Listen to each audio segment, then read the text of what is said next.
switchblade kick. So I'm going to employ this technique from my southpaw stance, and you could do it either way. Really your power leg is your second leg, which is going to be your front leg. So what's happening is, I'm basically going to throw a hopping side kick from the back, and this is not the power, this is just sort of to get your opponent to go back a little bit. So what's happening is I'm throwing a hopping side kick, okay?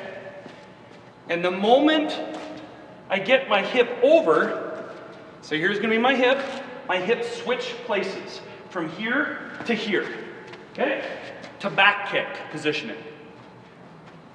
I'm going to kind of come at you a little bit here. So as I'm pushing you back, that hip switches. Okay? This is mainly aimed at the midsection. So as I'm here, here, here.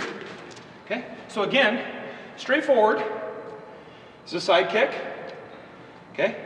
Sticking the side kick out there. Now my hip switches to back kick. Okay? Slow. Side kick, switch, back kick. A lot of people will disagree, but it actually can also be side kick, okay? Because you are jumping and rotating in midair, it really doesn't matter.